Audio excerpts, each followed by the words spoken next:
बिस्मिल्लाहिर्रहमानिर्रहीम। My dear students, अस्सलाम वालेकुम। आज लेक्चर नंबर 3 में हमने, जैसा कि प्रीवियस लेक्चर में आपसे बात की थी कि प्रोबेबिलिटी को हमने स्टार्ट करना है, तो लास्ट लेक्चर में हमने डिस्क्रिप्टिव स्टैटिस्टिक्स की बात की और different measures of central tendency की बात की, मेजर्स ऑफ डिस्पर्शन की बात की और उसके बाद ग्राफिकल रिप्रेजेंटेशन की बात की। उसके अलावा डिफरेंट टर्म्स जो स्टैटिस्टिक्स में यूज़ होती हैं उसको हमने एक्सप्लेन किया। तो आज के लेक्चर में प्रोबेबिलिटी को हमने डिस्कस करना है। जैसा कि मैंने पहले भी बात की थी आपसे कि प्रोबेबिलिटी जो है इसकी इन्वॉल्वमेंट स्टैटिस्टिकल इन्फ्रेंस के अंदर बहुत ज़्यादा है, बिकॉज कि स्टैटिस्टिकल इन्फ्रेंस के अंदर हम सैंपल की बुनियाद पर पॉपुलेशन के बारे में डिसीजन लेंगे तो वहाँ अनसर्टेनिटी होगी। तो जहाँ पर अनसर्टेनिटी होती है वहाँ पर प्रोबेबिलिटी की इन्वॉल्वमेंट होती है। तो प्रोबेबिलिटी को अगर मैं डिफाइन करना चाहूँ तो I will say probability is the science of measuring uncertainty. Probability is the science of measuring uncertainty. There are two approaches of probability. The number one is subjective approach and the other one is objective approach. Understand? Subjective approach, if we take decision about the future on the basis of past experience and the present condition, this concept provides the subjective concept of probability. ठीक है, आपने past experience की बुनियाद पर future के बारे में कोई बात करनी है और प्रेजेंट कंडीशन आज वही नज़र आ रही है जो पास्ट में थी, तो आपने फ्यूचर के बारे में कोई बात कर दी, तो that concept, that is the involvement and this concept is called probability and subjective concept of probability. Because for example, you can take the example on seeing the clouds we predict about the possible rain. अब होगा क्या, आपने अक्सर देखा होगा कि जुलाई के महीने में हालबन 9 या 10 जुलाई के करीब जाकर एक ख़ास सिमत से हवाएं चलती हैं और हमें पता चल जाता है जून में या मई में आइडिया होता है कि अब सावन की बारिशें शुरू होने लगी हैं। Because our past experience shows this, और हमने फ्यूचर के बारे में प्रेडिक्ट कर दिया कि भी बारिशें होने लगी है या बारिशें शुरू हो जाएंगी 9-10 जुलाई तक। ठीक है, और प्रेजेंट कंडीशन आज हमने देखी और हमने फ्यूचर के बारे में प्रेडिक्ट कर दिया। ठीक है, so any statement about future happening on the basis of past experience and present condition provides the subjective concept of probability. इसी तरह आप कहते हैं मैचेस होते हैं, जैसे पाकिस्तान का मैच इंडिया के साथ है, तो आप प्रेडिक्शन लगाते हो जी पाकिस्तान मैच जीत जाएगा या हार जाएगा। इसी तरह आप एग्ज़ाम के अंदर अपीयर होते हो तो आप प्रेडिक्शन लगाते हो जी इतना चांस है कि मैं जीत सकता हूँ, पास। इसी तरह आप एग्ज़ाम के अंदर अपीयर होते हो तो आप कह सकते हो कि जी मेरा ये चांस है कि मैं पास हो जाऊँगा। तो इट मीन्स सब्जेक्टिव कंसेप्ट के अंदर आपका जो इंट्यूशन होता है वो काम करता है। ठीक है, आपका experience, your personal judgement, your personal experience वो काम करता है, आपने फ्यूचर के बारे में प्रेडिक्शन करनी होती है। ठीक है, whereas in the objective approach it is based on mathematics. ठीक है, और उसमें ये होता है कि एनी स्टेटमेंट जिसमें जब हम कोई भी एक्सपेरिमेंट करते हैं, जब भी कोई एक्सपेरिमेंट करते हैं तो हम उसमें बताते हैं कि इतने % चांस आपका सिलेक्ट होने का है या इतने % चांस है किसी चीज़ के होने का, इस चीज़ से हैपनिंग का इतने चांस है। तो इसकी सिंपल डेफिनेशन जो है that is the number of favourable cases divided by the total number of cases. Number of favourable cases divided by total number of cases. Suppose मैं एक डाई को रोल करता हूँ, ठीक है, मैं एक डाई को रोल करता हूँ, तो प्रोबेबिलिटी क्या है कि 6 आ जाए, फेस 6 में टर्न अप, तो 1/6। कैसे पता चला? Number of favourable cases divided by the total number of cases. तो इस डेफिनेशन को हम यूज करेंगे प्रोबेबिलिटी के क्वेश्चंस को सॉल्व करने के लिए। Favourable cases divided by the total possible happenings कह लें, टोटल फेवरेबल केसेस कह लें, ठीक है, टोटल पॉसिबल हैपनिंग्स। सपोज अगर मैं एक कॉइन को थ्रो करता हूं तो मैं आपसे पूछता हूं कि what is the probability that a head में टर्न अप। अब आप देखें कि जब आप कॉइन को थ्रो करते हैं तो उसके टोटल केसेस कितने होंगे? देयर आर टू, या either it will be head और it will be a tail. तो टू केसेस हो गए। अब आपकी फेवर में कितने हैं? आपसे प्रोबेबिलिटी किस चीज की पूछी रही है? हेड की पूछी रही है। तो वी नो दैट कि जब एक कॉइन को थ्रो किया जाता है तो इसके एक साइड पे, वन साइड पे हेड होता है, तो आपकी फेवर में एक ही केस आ रहा है हेड, तो वन केस आ गया और 1 divided by 2 it will become 1/2। तो इसी तरह आप इसमें और एग्जांपल्स को भी ऐड कर सकते हैं, जैसा कि अगर एक कॉइन को 2 टाइम्स थ्रो किया जाए तो हेड आने की प्रोबेबिलिटी क्या है? दैट 2 हेड में टर्न अप, तो इट विल बी 1/4। तो अजीज तलबा, आज हम इस चीज को डिस्कस करेंगे, प्रोबेबिलिटी के बारे में बात करेंगे। इसकी डेफिनेशन जैसे कि मैंने आपको स्टार्ट में बताई, वो एक सिंपल डेफिनेशन थी, probability is the science of measuring uncertainty, ठीक है। और it has 2 approaches, subjective approach and objective approach. Subjective approach में कोई मैथमेटिक्स इन्वॉल्व नहीं होता, सिंपल आपका पास्ट एक्सपीरियंस और प्रेजेंट कंडीशन आप देखते हैं और you will predict about the future, ठीक है। और कोई भी इस तरह की आप एग्जांपल ले सकते हो। इसी तरह जो ऑब्जेक्टिव अप्रोच है उसके अंदर क्या है? प्रोबेबिलिटी की डेफिनेशन है, it is the ratio of favourable cases to the total possible cases, ratio of favourable cases to the total possible cases. जैसा कि मैंने अभी आपसे बात की कि प्रोबेबिलिटी को पढ़ने का मेन मकसद हमारा यह है कि स्टैटिस्टिकल इन्फ्रेंस के अंदर हमें इसका इस्तेमाल करना है, ठीक है। बिकॉज स्टैटिस्टिकल इन्फ्रेंस के अंदर हम सैंपल की बुनियाद पर पॉपुलेशन के बारे में बात करते हैं, तो अनसर्टेनिटी वहां पर मौजूद होती है। There is always uncertainty because it is not possible कि आप सैंपल की थोड़ा सा पोर्शन लेकर इतनी बड़ी पॉपुलेशन के बारे में जब आप डिसीजंस लेते हो तो अनसर्टेनिटी तो होगी। यू आर नॉट 100% श्योर कि जो आप इस सैंपल की बुनियाद पर रिजल्ट दे रहे हो वो पॉपुलेशन के बारे में 100% सही है या नहीं है। तो इसीलिए जहां पर अनसर्टेनिटी होगी वहां पर प्रोबेबिलिटी की इन्वॉल्वमेंट होगी। अब जब हम प्रोबेबिलिटी की कंसेप्ट की बात करते हैं, वो ऑलरेडी आपको मैंने दिया कि सब्जेक्टिव अप्रोच है, ऑब्जेक्टिव अप्रोच है। अब इसके अंदर जो मेन चीज आती है, जैसे हम स्टार्ट करते हैं, there are different concepts which we have to learn before we go on to the numericals. तो सबसे पहला जो कंसेप्ट इसमें आता है वो है रैंडम एक्सपेरिमेंट। ये डिफरेंट डेफिनेशंस हैं या कंसेप्ट्स हैं जो आने चाहिए, तभी हम प्रोबेबिलिटी के न्यूमेरिकल्स या इसकी एप्लीकेशंस को सॉल्व कर सकते हैं। तो सबसे पहले जो कंसेप्ट आता है दैट इज रैंडम एक्सपेरिमेंट। अब रैंडम एक्सपेरिमेंट क्या है? An experiment which produces 2 or more than 2 results under similar conditions. An experiment क्या होता है? Is a process in which we get some observation. और रैंडम एक्सपेरिमेंट क्या होता है? देखिए, एक एक्सपेरिमेंट है, उसकी पॉसिबिलिटी ही एक है।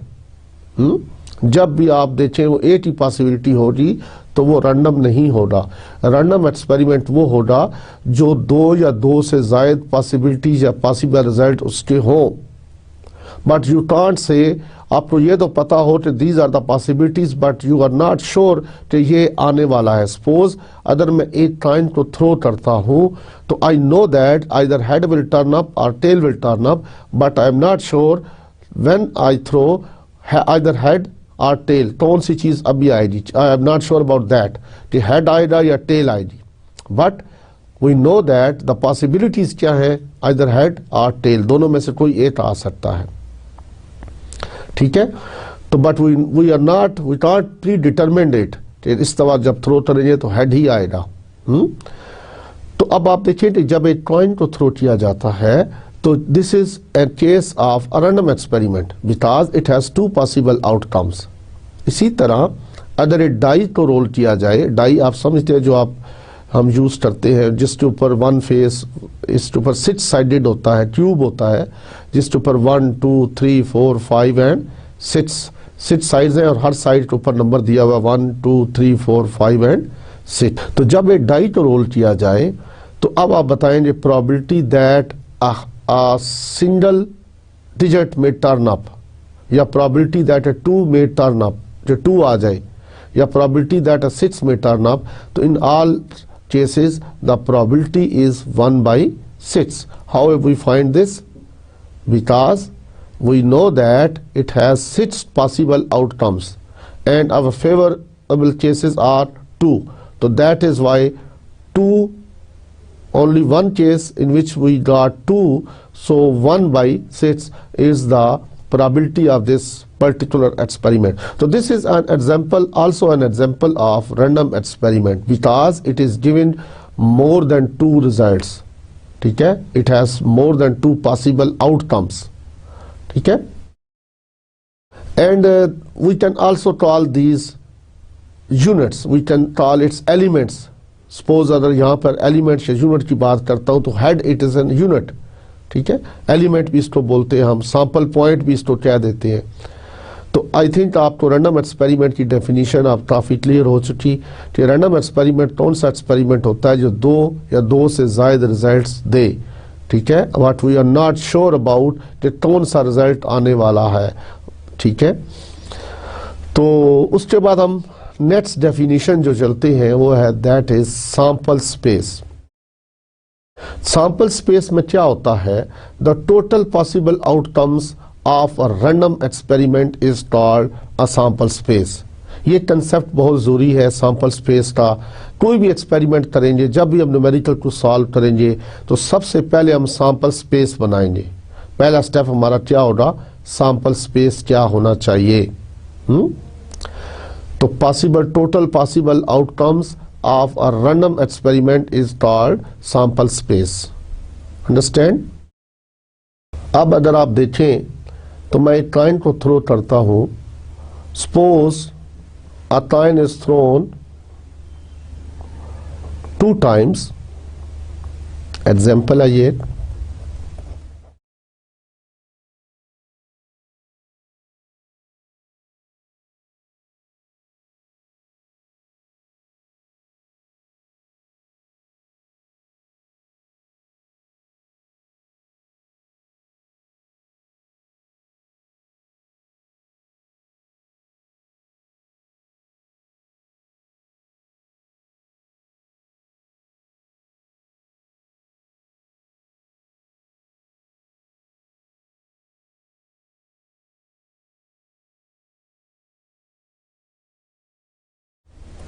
The sample space will be,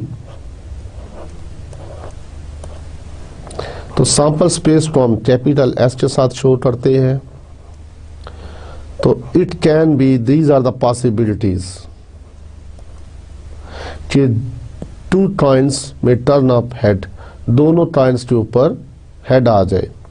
और एक पॉसिबिलिटी है कि हेड आए, पहले कॉइन के ऊपर हेड आ जाए और दूसरे के ऊपर टेल आ जाए। और दूसरी पॉसिबिलिटी ये है कि पहले कॉइन के ऊपर टेल आए, दूसरे के ऊपर हेड आए। और द लास्ट पॉसिबिलिटी है कि दोनों कॉइन्स के ऊपर टेल आ जाए। तो this is our sample space if we toss a coin 2 times or if 2 coins are tossed, same thing. If we toss a coin 2 times, or we can say if 2 coins are thrown, तो बात एक ही है। तो sample space इसमें ये बनता है। ठीक है, अगर सिंपल कहें कि आप if a coin is tossed 1 times, तो सैंपल स्पेस क्या बन जाएगा? either head or tail। ठीक है, इट हैज 2 पॉसिबल आउटकम्स। इसी तरह if a die is rolled, तो सैंपल स्पेस क्या बनेगा?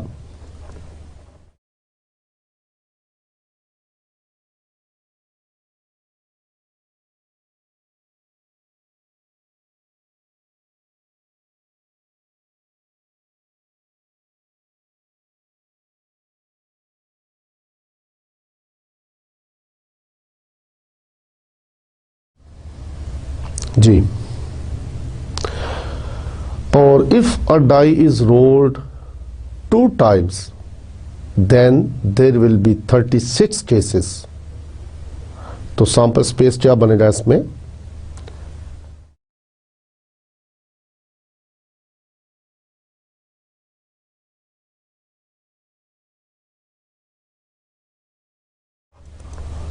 One one, 1 2, 1 3, 1 4, 1 5, 1 6, 2 1, 2 2, 2 3, 2 4,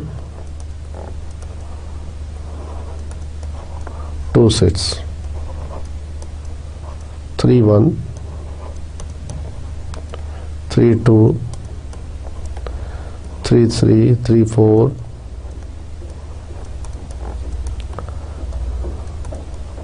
3 6, 4 1,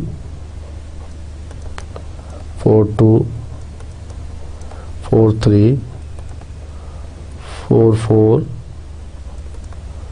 4 5, 4 6, 5 1, 5 2, 5 3, 5 4 and 5 6, 6 1, 6 3, 6 5 and 6 6. So these are the 3 cases. So these are the 36 cases if a die is rolled 2 times. तो अजीज़ तलबा, आपको sample space के बारे में काफ़ी कुछ इंफॉर्मेशन हो गई. अब हम नेक्स्ट डेफिनेशन की तरफ चलते हैं, which we call event. This is very important definition because whole statement, whole applications where we have to solve the probability questions is based on event. ठीक है, अगर आपको इवेंट की समझ आ जाए तो आप न्यूमेरिकल्स या प्रोबेबिलिटी को सॉल्व कर सकते हो. अगर इवेंट की समझ नहीं आती तो फिर सॉल्व करना मुश्किल है.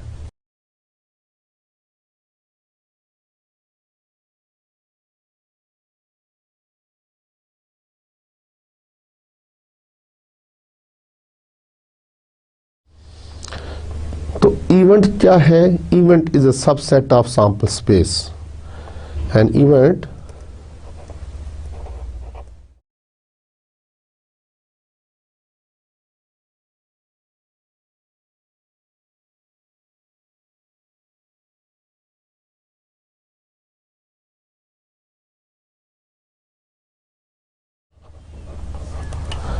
It is a subset of sample space. अब इवेंट को हम कैपिटल लेटर्स से शो करते हैं. ठीक है, we denote it by capital letters A B C D up to Z. अब आप देखिए, एक सपोज हमारे पास एक सैंपल स्पेस है, यानी मैंने एक डाई को रोल किया है, तो दैट इज 1 2 3 4 5 6. ये हमारे पास सैंपल स्पेस है. अब इवेंट ए जो है, that can be, because I have said that it is a subset of sample space, the event A can be even number may turn up.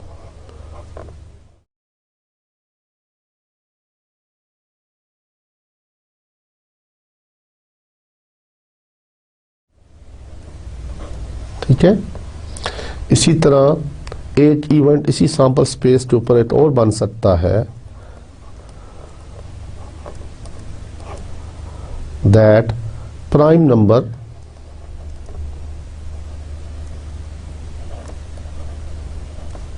appears.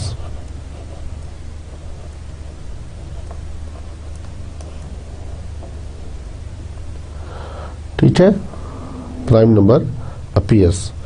इसी तरह एक event सी भी बन सकता है, that an odd number appears.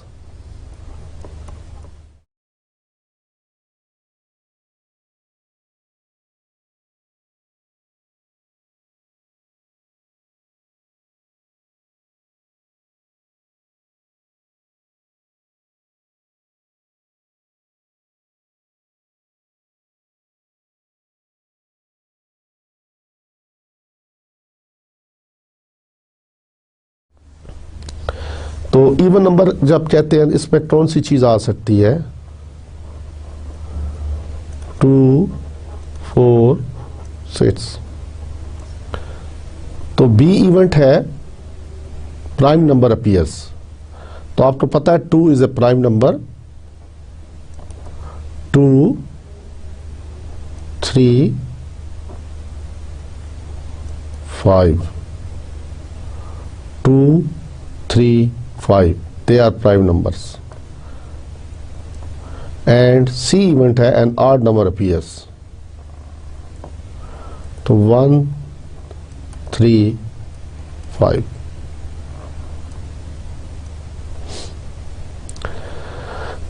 जी, तो अब आपको आइडिया हो गया, it is a subset of sample space. Simple definition है इसकी। और अगर मैं इसको मैं थ्रू फिगर करूं, वेन, इसको हम बोलते हैं वेन डायग्राम। अगर एक डायग्राम बनाऊं,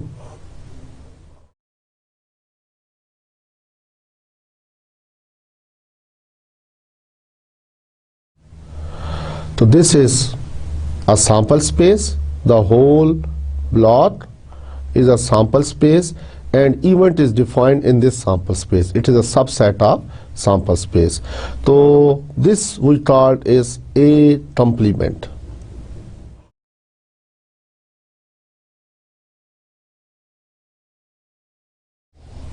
This is called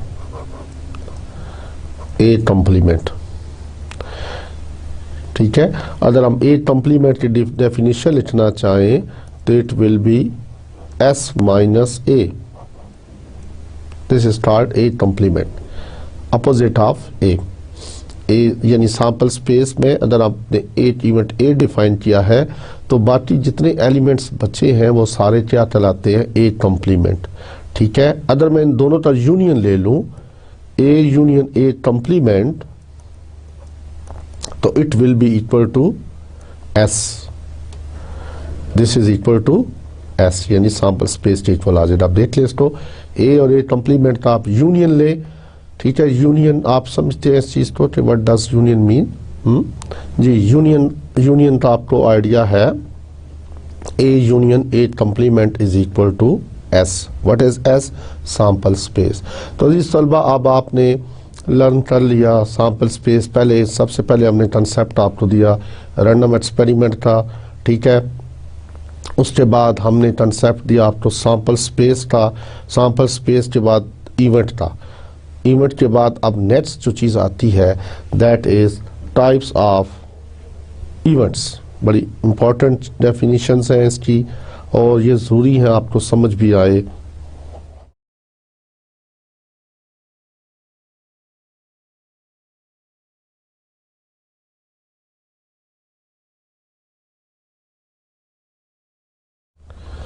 तो टाइप्स ऑफ इवेंट में सबसे पहले जो है that is mutually exclusive events.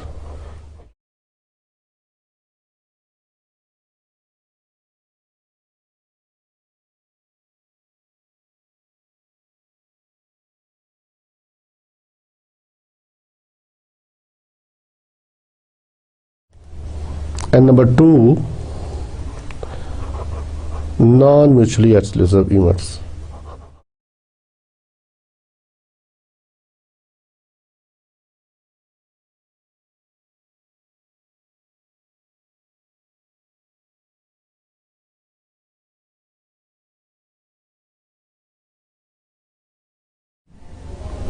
And number 3 is independent events.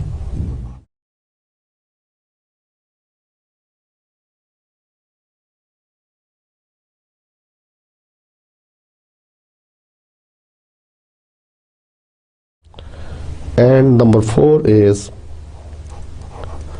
dependent events.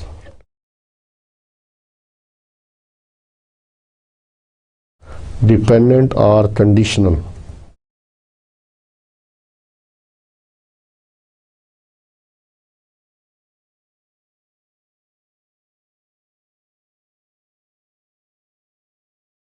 तो these are the types of events. तो वन बाय वन हम इसको डिस्कस करेंगे। तो सबसे पहले म्यूचुअली एक्सक्लूसिव की बात करते हैं। What are mutually exclusive events? They are very important one. Two or more than two events of a single experiment are called mutually exclusive when in a single experiment only one of them could happen. Two or more than two events of an experiment are called mutually exclusive when only one of them could happen. Suppose if a die is rolled, तो मैंने सबसे पहले इसको लिया है mutually exclusive को।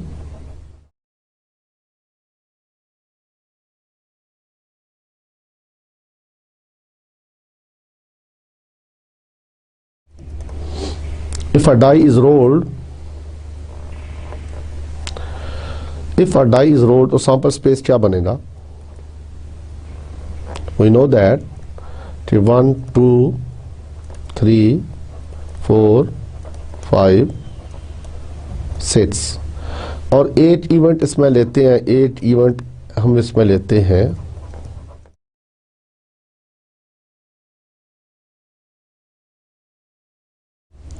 That even number appears.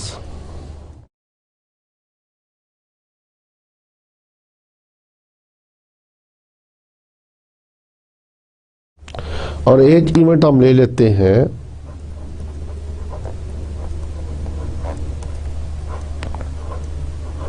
odd number appears.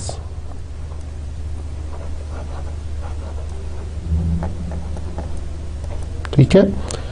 अब now A and B are mutually exclusive. A and B are mutually exclusive.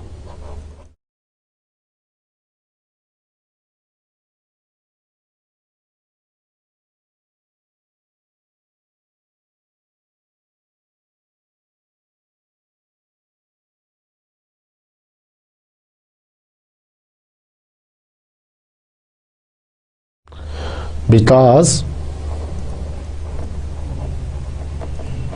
only one of them could happen. We can't say that अगर हम एक die को role करें तो उसके ऊपर 1 भी फेस आ जाए और 2 भी आ जाए, या 1 भी आ जाए और 5 भी आ जाए, या 1 भी आ जाए और 6 भी आ जाए। They can't came at the same times. ठीक है। तो वो इवेंट, इसकी सिंपल अगर आप डेफिनेशन देखना चाहें, दो इवेंट्स के दरमियान अगर इंटरसेक्शन एग्जिस्ट कर जाए तो वो म्यूचुअली एक्सक्लूसिव नहीं होता। ठीक है। अगर दो इवेंट्स के दरमियान इंटरसेक्शन एग्जिस्ट ना करे, यानी और में इसमें लिट because A intersection B is equal to 5। ठीक है। अगर दो इवेंट्स के दरमियान उनका इंटरसेक्शन जो हो वो खाली सेट हो, 5 मीन्स नल सेट। ठीक है। दूसरे लफ्जों में आप इसको कह सकते हैं कि उनका इंटरसेक्शन एग्जिस्ट ना करता हो तो उसको बोलते हैं म्यूचुअली एक्सक्लूसिव इवेंट्स।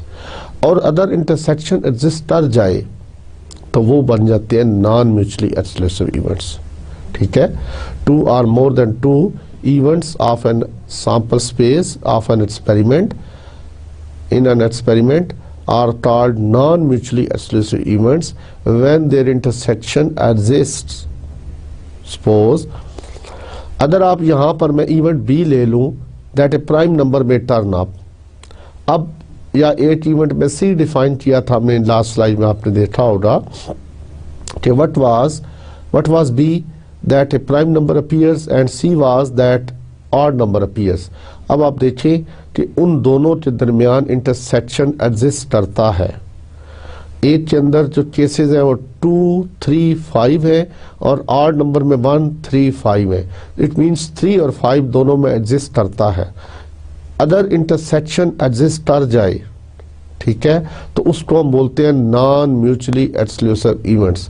और अदर दो इवेंट्स के दरमियान इंटरसेक्शन एग्जिस्ट ना करे तो we call them mutually exclusive events. Suppose if a coin is thrown, then head and tail are mutually exclusive. If a die is rolled, if a single die is rolled, then all the 6 faces are mutually exclusive. ठीक है, उनमें से कोई एक happen होगा। Understand? और इसमें और मैं एग्जांपल्स आप इसमें डाल सकते हैं, अपनी तरफ से भी आप इसमें ऐड कर सकते हैं। म्यूचुअली और नॉन म्यूचुअली का आपको डिफरेंस पता चल गया। अब बेसिकली हर एक जो इवेंट हमने डिफाइन किया है, mutually exclusive events, non mutually exclusive events, उसके बाद इंडिपेंडेंट इवेंट्स हैं, डिपेंडेंट और कंडीशनल इवेंट्स, इनके साथ there are certain laws which are associated with these types of events. अगर मैं म्यूचुअली एक्सक्लूसिव इवेंट्स की बात करता हूं तो इसके साथ एक लॉ है जिसमें हम कहते हैं probability of A union B is equal to probability of A plus probability of B. और नॉन म्यूचुअली के साथ जो इन्वॉल्व है law, that is law of addition for non mutually exclusive. Probability of A union B is equal to probability of A plus probability of B minus probability of A intersection B. और independent event के साथ जो law attach है, that is probability of A intersection B is equal to probability of A into probability of B।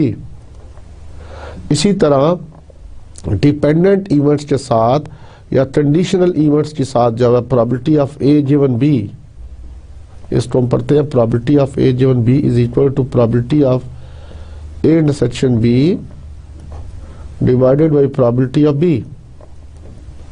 ठीक है, so these are the certain laws which we will use for solving the numericals.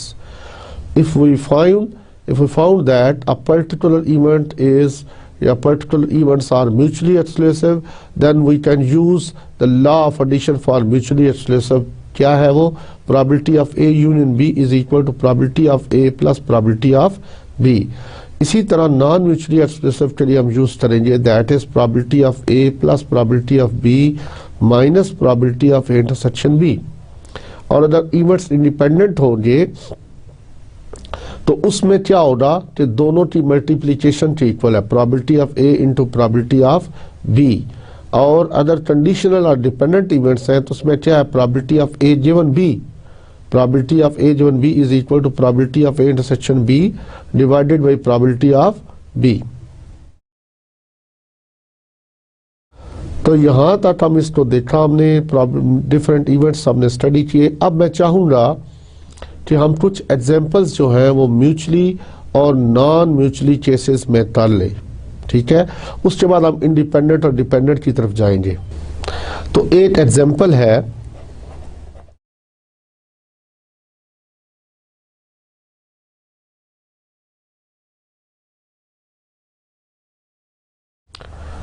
if 3 coins are tossed,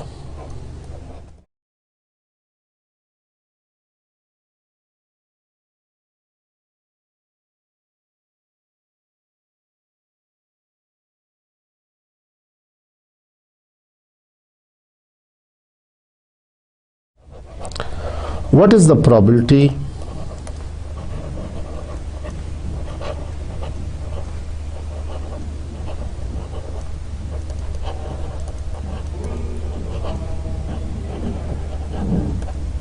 that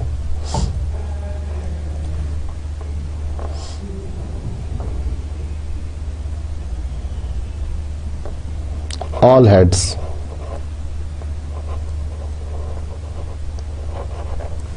ये उसका पहला part है।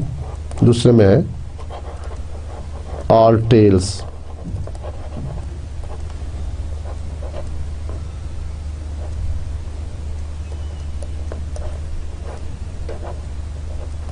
Third part में क्या है,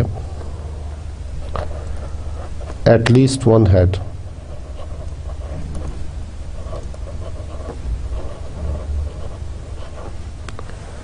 और फोर्थ में पूछा जा सकता है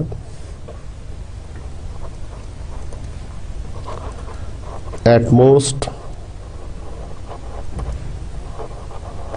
वन हेड,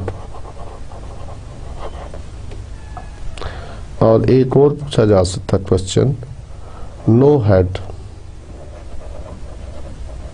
अपीयर्स।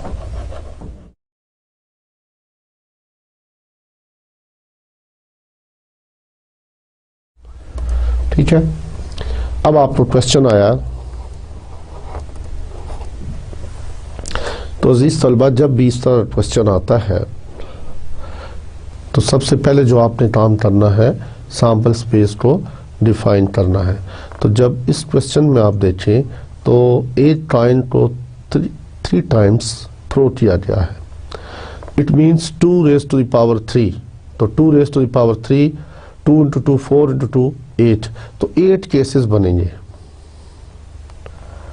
अब देखिए वो कैसे बनेंगे, head head head, this is our first case, तीनों के ऊपर हेड है, दीज आर द पॉसिबिलिटीज। तो सैंपल स्पेस क्या है, टोटल पॉसिबिलिटीज, सैंपल स्पेस क्या है, total possibilities of an experiment. तो एक पॉसिबिलिटी ये भी तो हो सकती है हेड हेड टेल। अब आप इस टेल को मूव करते जाएं, head tail head tail head head, उसके बाद आप ये हो सकता है कि 2 टेल्स आ जाएंगी और एक हेड आ जाएगा, टेल हेड टेल और हेड टेल टेल, और एक पॉसिबिलिटी आ जाएगी लास्ट। तो 1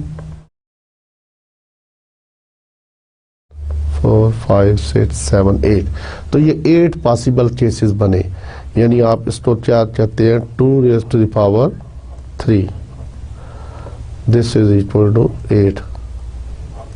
तो सैंपल स्पेस आपका बनता है 8 का। अगर एक कॉइन को 2 टाइम्स थ्रो किया जाए तो 2 raised to the power 2 होगा, अगर 4 टाइम्स थ्रो किया जाए तो 2 raised to the power 4, that will be 16 cases बनेंगे। अब इस वक्त मैंने एक कॉइन को 3 दफ़ा थ्रो किया या 3 कॉइन लेके थ्रो किए, तो बात एक ही है, तो कितने सैंपल स्पेस क्या बना वो मैंने लिख दिया। तो सबसे पहला स्टेप क्या होता है प्रोबेबिलिटी का न्यूमेरिकल, जब भी आप सॉल्व करोगे तो you will define the sample space. अब आप देखिए इवेंट क्या पूछा है, इवेंट कहाँ से मिलेगा हमें, what is the probability that, that के बाद जो स्टेटमेंट दी हुई होगी वो इवेंट की होगी। अब आप देखिए what is the probability that, तो पहला पार्ट है ऑल हेड्स और एंड पे दिया हुआ अपीयर्स। ठीक है, ये तीनों के ऊपर हेड आ जाए, तो लेट हमने पहले पार्ट में ये किया। अब इसको आपसे सॉल्व करेंगे, specific way of solving these questions. तो A be the event that, और उसमें आप लिख दें all heads,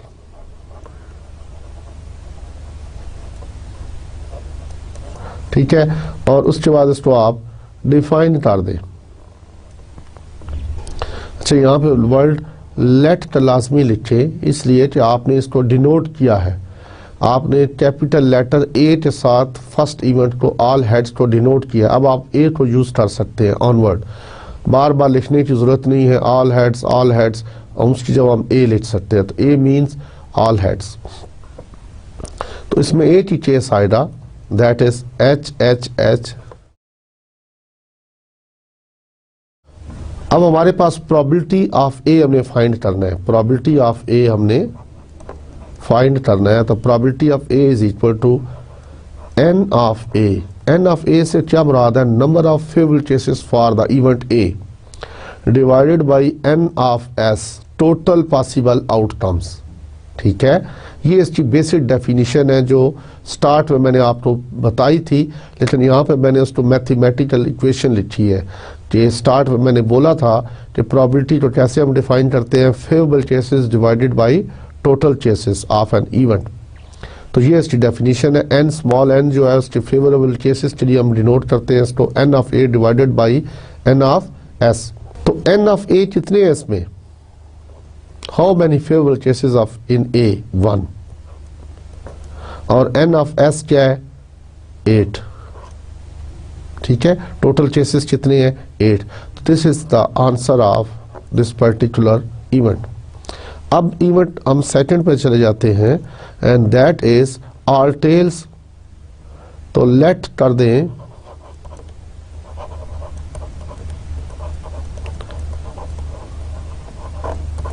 let B be the event that all tails। तो इवेंट्स इसमें कौन से केसेस आएंगे, एक ही केस है ऑल टेल्स वाला, और n ऑफ B क्या है 1, और प्रोबेबिलिटी ऑफ B किस स्टेज पर आ जाएगी n of B over n of S, तो 1/8। जी नेक्स्ट है थर्ड पार्ट में, तो लेट कर ले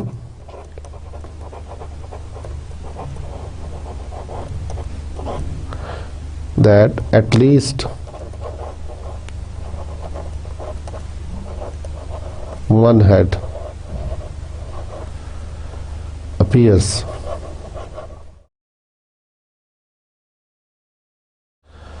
तो सी में कौन से केसेस आ सकते हैं, एटलीस्ट से क्या मुराद है कि कम से कम एक हेड आए, और ज़्यादा से ज़्यादा कितने आ सकते हैं 2 भी आ सकते हैं, इसका मतलब है 1 भी आ सकता है, या आइदर इट विल बी 2 और 3, मैक्सिमम 3 आ सकते हैं ना। तो ये सारे केसेस जो है ना, ये स्वाई उस टेल को छोड़कर वो तमाम केसेस इसमें आ जाएंगे, यानी हेड हेड हेड।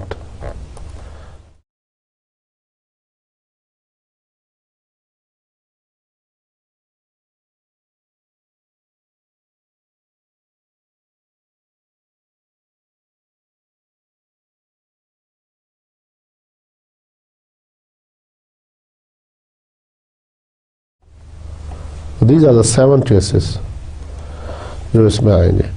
तो n ऑफ C किस स्टेज पर आ गया 7 के, और प्रोबेबिलिटी ऑफ C 7/8। इसी तरह फोर्थ में था, तो लेट हमने कर दिया D इवेंट डिफाइन कर दिया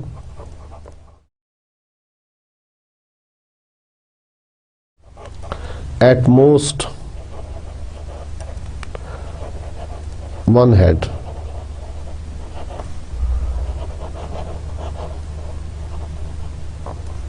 appears। तो इसमें इससे मुराद क्या, एटमोस्ट 1 हेड से क्या मुराद है भाई, कम से कम एक हेड आए, या क्या हो 0 आए, 0 और 1। तो कौन से केसेस में आ जाएंगे, कम से कम एक हेड आए या 0 आए।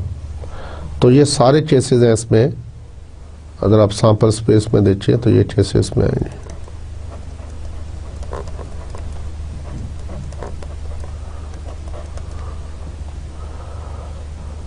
और ये 0 आए, तो ये सारे केसेस इसमें आएंगे। और n ऑफ D क्या होगा, number of favourable cases for D, that will be,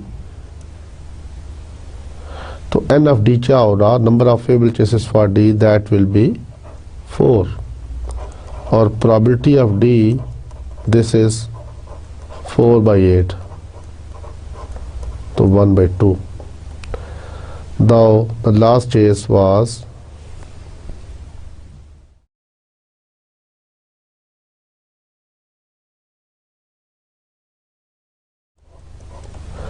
to let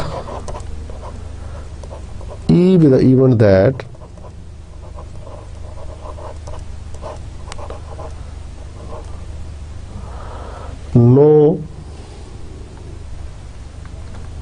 no head appears।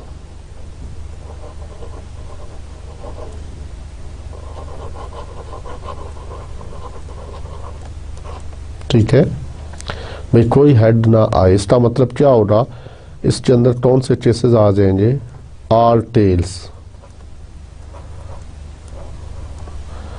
तो प्रोबेबिलिटी ऑफ ई क्या आएगी,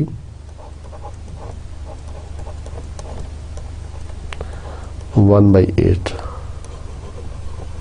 तो इस तलबा ये हमने बेसिक डेफिनेशन को यूज़ किया और कुछ क्वेश्चंस को हमने सॉल्व किया। अब हम आपको कुछ ऐसे क्वेश्चंस लेते हैं जिसमें म्यूचुअली और नॉन म्यूचुअली की बात होगी। जी, अब हम एक क्वेश्चन सॉल्व करते हैं म्यूचुअली एक्सक्लूसिव का, और आप देखिए क्वेश्चन ये है,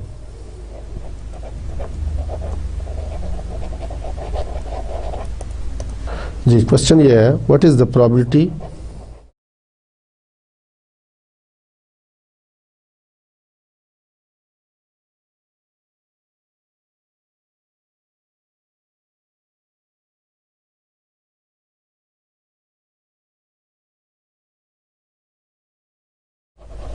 throwing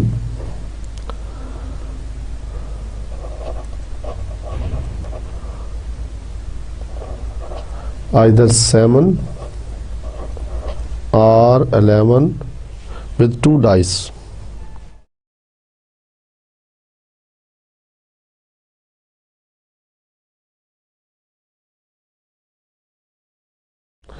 तो डाई जो है वो सिंगल के लिए हम यूज़ करते हैं और डाइस जो है वो जमा के सीखे में यूज़ होता है प्लूरल के लिए। तो अब आपको आइडिया है कि वो कहता है प्रोबेबिलिटी मालूम करो कि जब 2 डाइस थ्रो किए जाएं तो उनका total either it will B 7 और 11। तो सबसे पहले जब आप 2 डाइस थ्रो करेंगे तो इसका सोल्यूशन में आपने सबसे पहला काम करना है कि इसका सैंपल स्पेस बना लें। अब जब सम की बात करेगा तो यू नो दैट कि 1.1 1.2 तो उसको हम सम तक लिख सकते हैं ना, 1.1 2 3 4 5 6 7। तो ये जो 7 आया 1 + 1.6 इज इक्वल टू 7, 1.6 यानी 1 + 6। तो सम की बात कर रहे हैं ना कि जब एक डाइस तो 2 डाइस आप रोल करें तो उनका सम जो है वो या 7 आए या 11 आए, दोनों इकट्ठे नहीं आ सकते। दे आर म्यूचुअली एक्सक्लूसिव, ठीक है, यानी इनमें इंटरसेक्शन एग्जिस्ट नहीं करता। तो दूसरी पॉसिबिलिटी सैंपल स्पेस की क्या हो सकती है, 3 4 5 6 7 8, इसी तरह 4 5 6 7 8 9 5 6 7 8 9 10 6 7 8 9 10 11 7 8 9 10 11 and 12।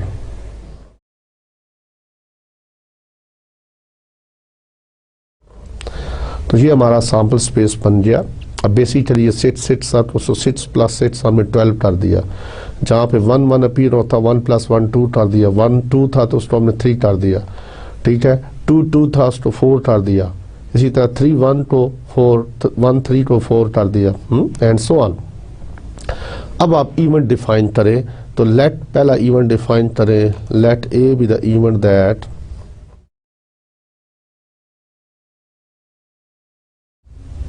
sum is 7, और एक इवेंट बी डिफाइन कर ले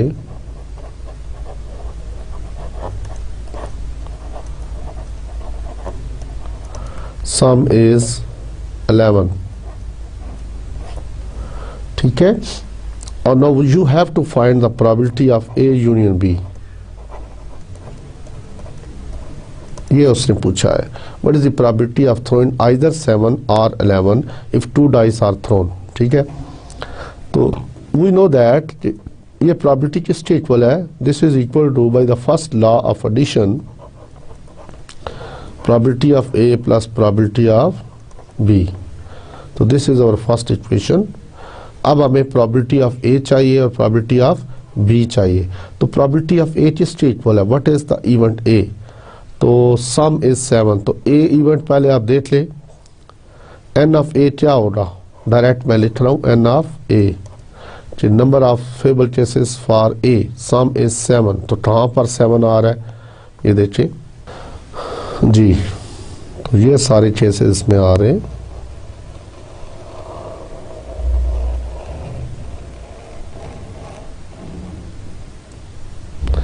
तो दीज आर 6 केसेस जो उसके फेवर में आ रहे हैं। तो एन ऑफ ए क्या है 6। नाउ प्रोबेबिलिटी ऑफ ए क्या होगी 6/36 because n of S is equal to S हमारे पास ये है और एन ऑफ एस कितना है 36, ठीक है। N of S is equal to 36।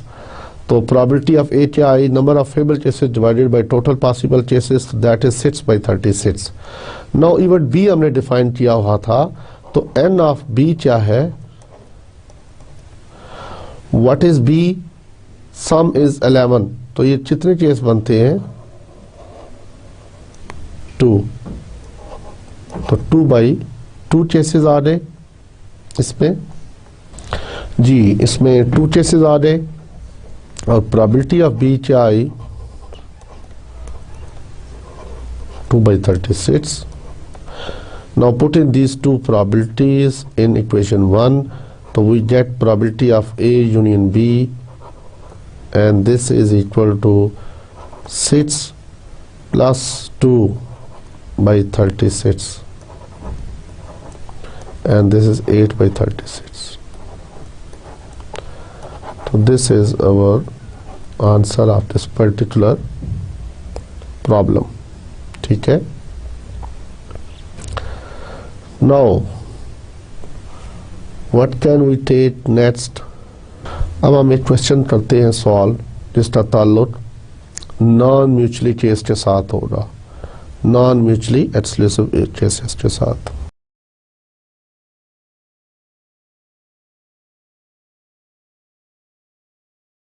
तो एग्जाम्पल इस तरह है कि मैं एक क्वेश्चन लेता हूँ एक बुक के उसमें से। क्वेश्चन ये है, अ drawer contains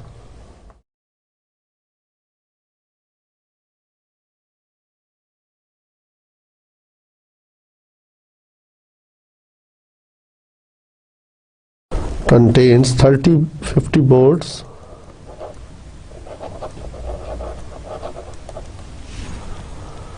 and 150 nuts.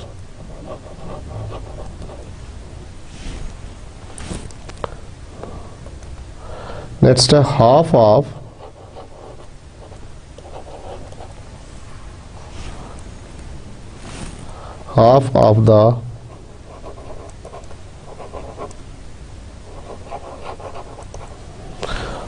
the bolts and half of the nuts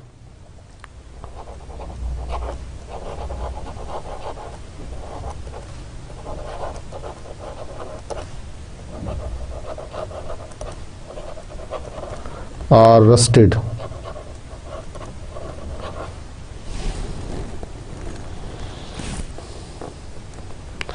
question ये है, if one of them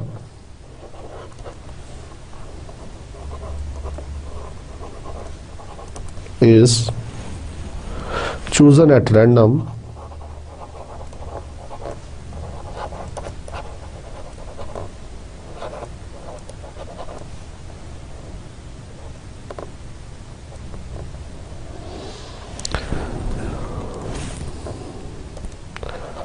what is the probability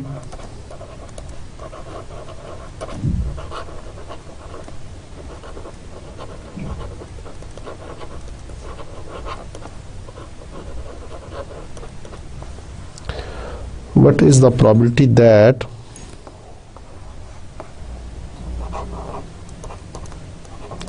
it is rusted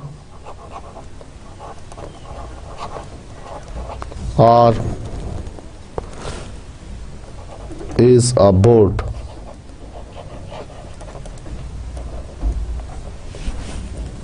तो ये अजीज तलबा क्वेश्चन है। अब ये केसेस जो हैं वो नॉन म्यूचुअली एक्सक्लूसिव केसेस बनते हैं। कहता है कि ड्रावर के अंदर 50 बोर्ड्स हैं और 120 नेट्स हैं, तो टोटल कितने हो गए 200। कहता है हाफ उसमें से बोर्ड्स और half of the nuts are rusted, जंग आलूदा है उनमें से हाफ। कहता है उनमें से 8 हमने उठाया, एट रैंडम हमने 8 उठाया, तो प्रोबेबिलिटी बताओ कि या वो बोल्ट हो या रस्टेड हो। ठीक है, अब आप देखिए ना, कुछ ऐसे भी तो होंगे जो बोल्ट्स भी होंगे और रस्टेड भी होंगे, और हमसे वो पूछ रहा है प्रोबेबिलिटी कि या वो रस्टेड हो या क्या हो बोल्ट हो। वो जो आपने 8 सेलेक्ट किया उसमें से नट, वो रस्टेड हो या बोल्ट हो। तो प्रोबेबिलिटी अगर हम ए को डिफाइन करते हैं या आर को डिफाइन करते हैं रस्टेड के लिए और बी फॉर बोल्ट, तो रस्टेड एंड बोल्ट वो भी तो एग्जिस्ट कर रहा है, इसीलिए ये नॉन म्यूचुअली केस बनता है। तो इस क्वेश्चन को सॉल्व करने के लिए मैं पहले इसकी आउटलाइन बनाता हूँ एक। तो 50 बोर्ड्स हैं जी, तो बोर्ड्स को हम बी के साथ शो कर रहे हैं और 150 नट्स हैं।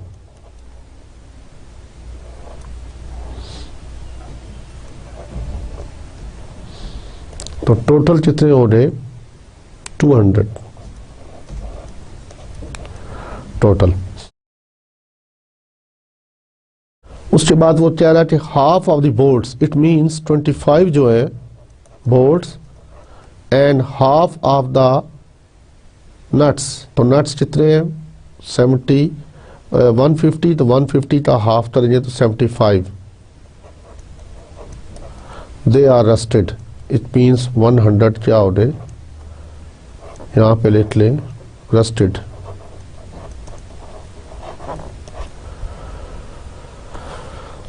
तो लेट इवन डिफाइन करते हैं जो उसने पूछी है प्रोबेबिलिटी। लेट ए से मैं डिनोट कर देता हूं, let A be the event that it is rusted.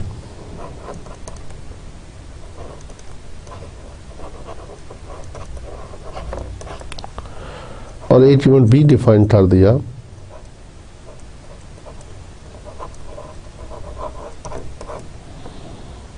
It is bolt.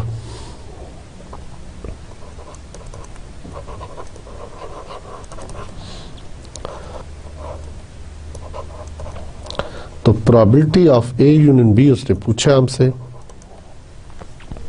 और we know that this is equal to probability of A plus probability of B minus probability of A intersection B.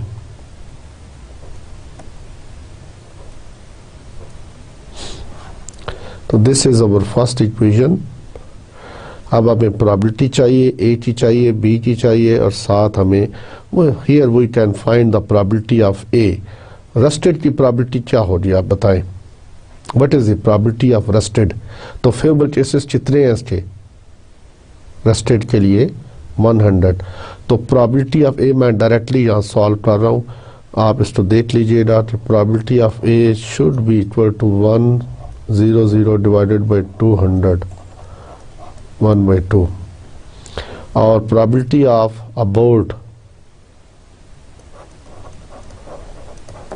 तो B for bolt, तो bolt की probability क्या है, that is 50/200। और probability of A intersection B, तो ये क्या होनी चाहिए, bolt and rusted, rusted and bolt. तो दे आर 25 केसेस, तो 25/200। तो दिस इज इक्वल टू, तो यहाँ पे आप पुट कर दें मैं इसको 100 ओवर 200, इसलिए कि हमें एलसीएम लेने की जरूरत नहीं पड़ेगी, यहाँ डायरेक्टली सॉल्व हो जाएगा।